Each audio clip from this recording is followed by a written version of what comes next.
I never thought that my home could disappear so quickly. Not by fire, not by flood, but by human greed. My home, the one where I grew up, where my mother sang me lullabies and my father taught me how to fix a bicycle, became just a line in someone's contract. It was sold. And it was done by the person I was supposed to call family, my stepmother, Ellen. Her cold gray eyes and thin lips, always pressed into a line, as if she were constantly calculating something, are now a symbol of betrayal for me. But back then, when it all happened, I didn't know how deeply she hated me. I was just a girl who had lost her father and hoped for at least a little bit of warmth from the one who remained. Life with Ellen was never easy. She joined our family when I was 10. My dad brought her home one rainy evening, saying that she would be a part of us. I remember her son, Kevin, a year older than me, thin, blonde, with a smug smile, as if he already knew he would be king in this house. Ellen immediately set about establishing her own rules. My toys disappeared from the shelves, my drawings from the fridge were replaced by Kevin's praise letters from school. Dad tried to keep a balance, but he was soft, too soft. He loved us all, but he didn't know how to say no to her. I saw him give in when she complained that I was too loud, too sloppy, too not her. And I endured it because I loved him. Because I believed that the house that my mother built before she died would always be mine. When my father died, I was 23. A heart attack took him away suddenly. One day he was laughing at the table, and the next I was standing over his coffin, holding his favorite watch. I hadn't yet recovered from my grief when Ellen sprang into action. She acted as if Dad had left everything to her: the house, the car, even our old photo albums. I naively thought she was just taking control until I came to my senses. But then I saw the documents. Our neighbors, an old couple from the end of the street, called me and told me that they had seen some people walking around our yard with papers in their hands. I went there, my heart pounding, as if I was anticipating something terrible. And then I realized, the house was sold. My house, with its creaky stairs and faded wallpaper, where I hid under the covers after my mother's death, was no longer mine. Helene didn't even look me in the eye when I arrived. She was sitting in her perfectly clean living room, drinking tea from a thin cup, and Kevin was scrolling through something on his phone, lounging on the couch. I screamed, asking her how she could, why she didn't tell me, why she didn't give me a chance to fight. Her answer was like a knife to the heart: it was for Kevin, for his future. He was planning to open some kind of business, something trendy, like a coffee shop or a bar. I didn't even listen to the details. All I heard was that my home, my last link to my mom and dad, had become just a pile of money for her golden boy. She told me that I was young, that I would manage, that I didn't need that old house. Her words sounded like I was a stranger, like I had no right to what was mine by blood. I stood there, trembling with anger, with pain, with powerlessness. Kevin looked up from his phone, gave me a glance as if I were a small obstacle, and then went back to his screen. Ellen put her cup on the table and told me to leave. I have nothing to do here, she said. So I left. Out of the house she rented with my father's money, out of the life she had reshaped for herself. I had nothing, no roof over my head, no plan, not even tears, because they burned out the moment I realized I had lost everything. I got into the old car my father had given me for my 18th birthday and drove away, not knowing where I was going. But one thought kept running through my mind: how could she do this to me? How could a person who was supposed to be a mother tear my heart out and give it to her son? What am I supposed to do now? I was sitting in that old car, my fingers gripping the steering wheel until my knuckles turned white, and everything was blurring before my eyes. Not from tears, there were no tears left, but from some wild, deafening despair. My house was gone, my dad was gone, my mom had long since become just a memory, and Ellen and Kevin had taken the last thing that kept me afloat. I had a few $100s in my pocket, a pair of jeans in my bag, and a car that was coughing like it was dying. 23 years old, and I felt like my life was already over. But giving up? No, that was not for me. I started the engine and drove away, anywhere to get away from her cold gaze and his arrogant smile. The first weeks were hell. I slept in my car in gas station parking lots, washed in public restrooms, and ate cheap burgers that made me sick. My money was melting away, and there was no work. Who would hire a girl with no address, no diploma, and the smell of despair? I remember standing in front of a mirror in some dirty toilet, looking at my reflection-tousled hair, dark circles under my eyes and thinking, is this it? Was Ellen right when she said that I was incapable of anything? But then I remembered my mom's voice. She always said that I was strong, that I could do more than I thought. And I decided that if I fell, it would not be because of her. I found a job cleaning a small cafe for a penny. The owner, an old man with rough hands, did not ask about my past, just gave me a mop and told me not to steal. I scrubbed floors, washed dishes, took out the garbage, and in the evening I would fall on the mattress in a tiny rented room that I could barely afford. But it was a start.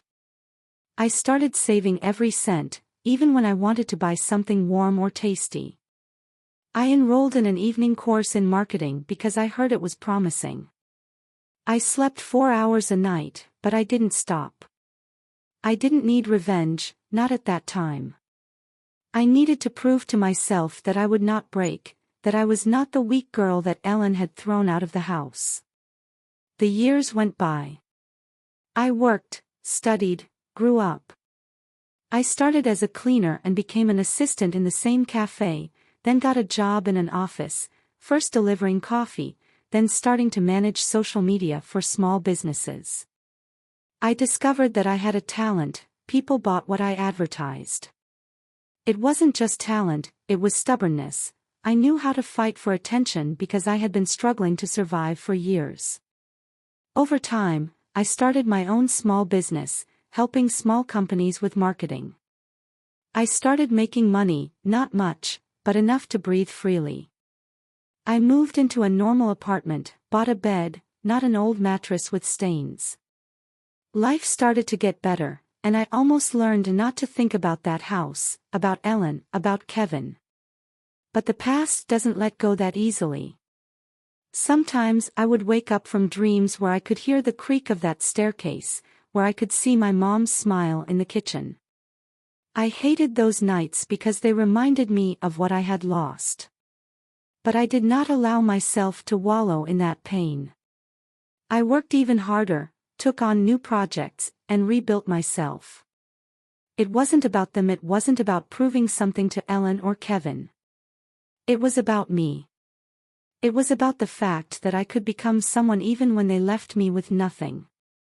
I became strong not because I wanted to punish them, but because I couldn't do otherwise. And yet, somewhere deep inside, there was still that little girl who wanted her home back. Not just a home, but the feeling that I was worthy of it. I didn't know if it was possible, if I should even try. But I kept going forward, step by step, building my life on the wreckage of what they had destroyed. And I had no idea that fate was preparing a chance for me not only to return, but to do so in such a way that they would feel every gram of my pain. Will I ever be able to return? I didn't know the answer at the time. As the years passed, I almost learned to live without the pain that buzzed in my chest every time I thought of home.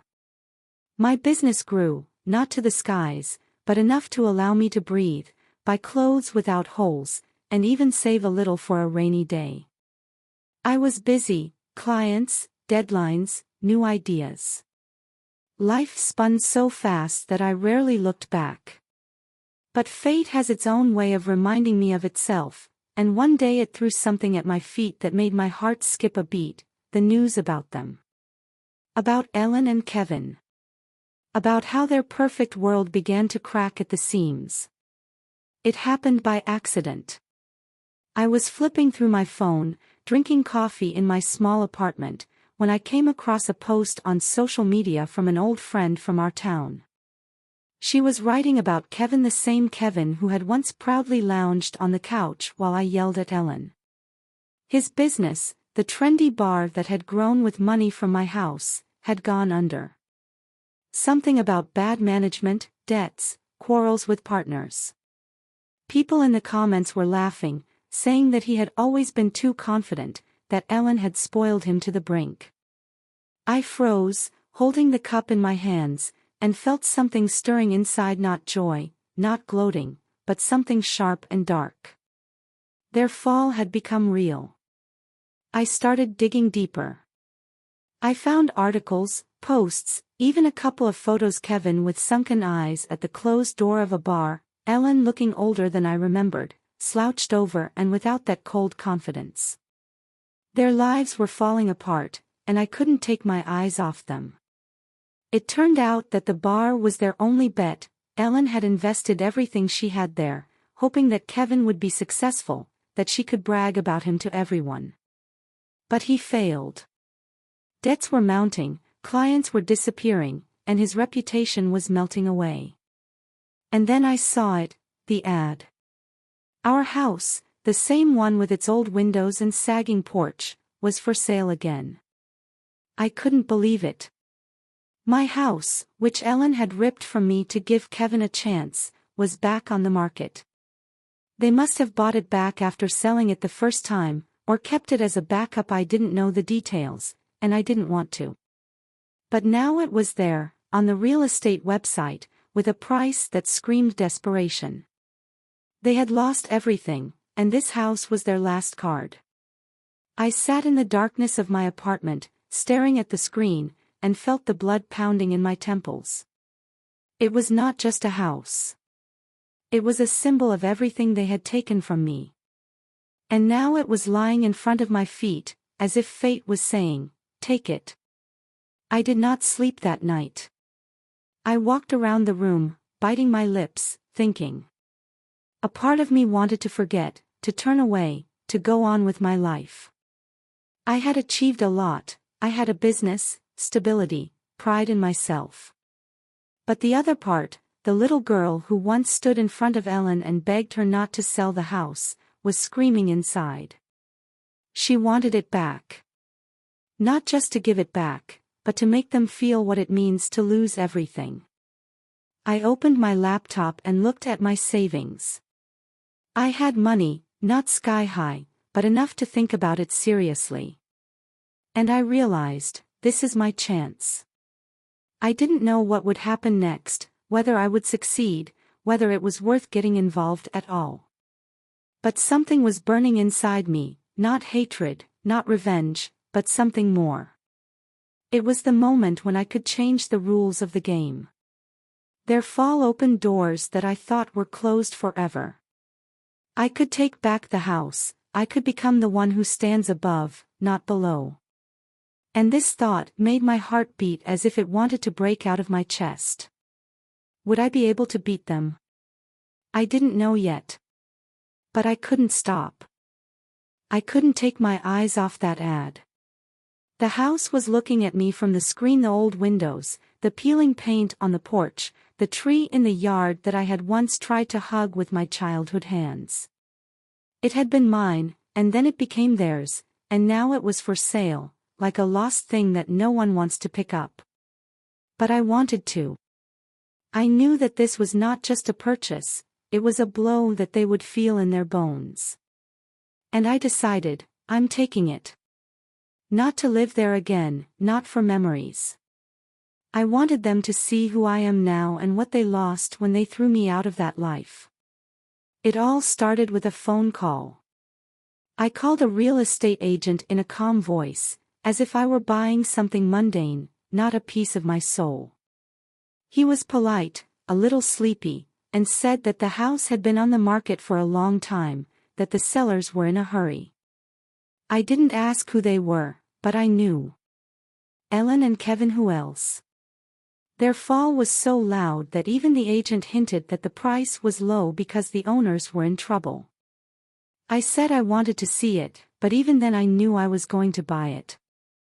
I had the money, years of work, savings, and a small loan from the bank. My business gave me stability, and I could afford it. But I kept my cards close to my chest. Not a word about who I was. When I came to see the house, my legs were shaking. I stood in front of the door that I had opened hundreds of times before and felt like time was turning back. The agent mumbled something about the condition of the roof, but I didn't listen. I went inside, and the smell, old, familiar, with a hint of dust and wood, hit me in the chest. The kitchen where my mom made pies, the living room where my dad read the newspaper, my room with its faded floral wallpaper, everything was there, but at the same time, everything had changed. The furniture was gone, the walls were bare, but the memory filled the void. I stood in the middle of it and thought, they lived here, and I was kicked out. And now I'm coming back. I told the agent that I was taking it. Everything happened quickly: documents, signatures, negotiations. I asked to keep my name secret until the very end. I don't know if Ellen realized that there was already a buyer, but I didn't care. I wanted it to be a bolt from the blue for them. And it did. The day of the deal was cold, with gray skies and a light wind blowing leaves down the street. I arrived at the notary's office dressed simply but confidently: jeans, coat, hair in a ponytail. I didn't want to look like someone who came to show off. I came to win. They were there. Ellen and Kevin. I saw them through the glass door as I walked in. She had aged, wrinkles cut through her face like cracks in the asphalt, but that cold look remained. Kevin looked gaunt, wearing a wrinkled shirt, with a shadow of stubble and a nervous glint in his eyes. They were sitting at the table, discussing something quietly with the agent, when I walked in. And then our eyes met. Ellen froze, her hand with the paper trembling. Kevin frowned, as if trying to remember where he had seen me. I just sat down across from him, put my bag on a chair, and nodded to the notary, "Go ahead." The notary read out the terms of the agreement, but all I could hear was the blood pounding in my ears. Ellen was the first to realize. Her eyes widened, her lips pressed into a thin line, and she exhaled my name quietly, as if she was afraid it was true. Kevin turned to her, then to me, and his face was distorted with shock. I didn't say a word. I just sat there, listening to the papers rustle, the pen put signature after signature. The house was becoming mine. Their last chance, their escape from debt, I took it away right in front of their eyes. And when it was over, I got up, looked at them and walked out. Their shock was my triumph. Ellen shouted something after me, but the door muffled her voice. Kevin sat with his head down, as if the world had fallen on his shoulders. I stood outside holding my keys and felt my hands shaking. It had happened. I had done it. But what would they do now? I didn't know. And, to be honest, I didn't care anymore. Or did you? I was standing on the street in front of the notary's office, the house keys warming my palm, and the cold wind biting my skin. It had all happened so fast that I hadn't yet had time to feel the weight of the moment. Ellen and Kevin were behind the glass door, and I knew that their world had just been shattered. My triumph was quiet but sharp, like a blade cutting slowly and deeply. I could have walked away without looking back and left them there in the humiliation they had brought upon themselves. But something stopped me. Their faces, her shock, his confusion, stuck in my head, and I felt something new stirring inside. Not anger, not joy, but doubt. What am I going to do with this victory? When I got into the car, the office door suddenly opened. Ellen came out, not the confident woman who had once kicked me out of the house, but a hunched figure with trembling hands. She came to my window, and I lowered the glass, not knowing what to expect. Her voice was hoarse, almost pleading. She started talking about Dad, how he wouldn't have wanted this to happen, how he loved us all. These were the right words, but they sounded hollow, as if she was repeating them from a prepared script. I looked at her wrinkles, at her eyes running from my face to the ground, and I didn't feel pity. Only fatigue. She was not asking for forgiveness, but for salvation. And I knew it wasn't about me, it was about her. Kevin followed. He didn't come closer, just stood by the door, looking at us. His shirt was open to the top button, his hands were in his pockets, and he looked like a dog that had been chased out into the rain. The same Kevin who once proudly scrolled through his phone while I screamed in pain now looked broken. His bar had gone under, his pride was crumbling, and I was the one who took the last thing they had left. I could have felt satisfaction, but instead my chest tightened.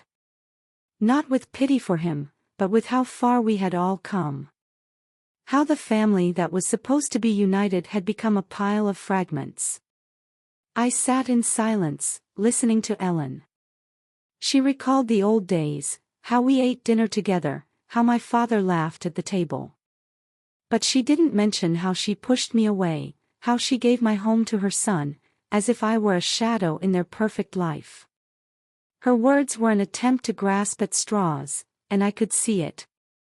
She wasn't asking me to apologize for what she had done, she was asking me to save them from the consequences.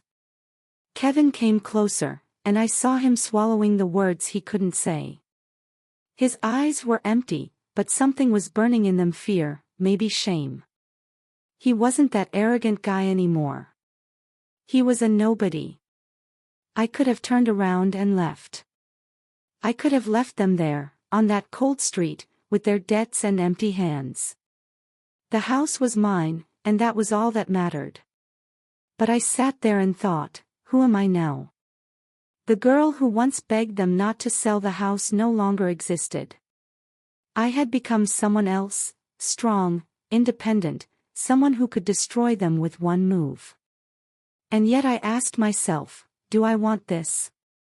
Do I want to be the one who puts an end to things, or the one who gives a chance?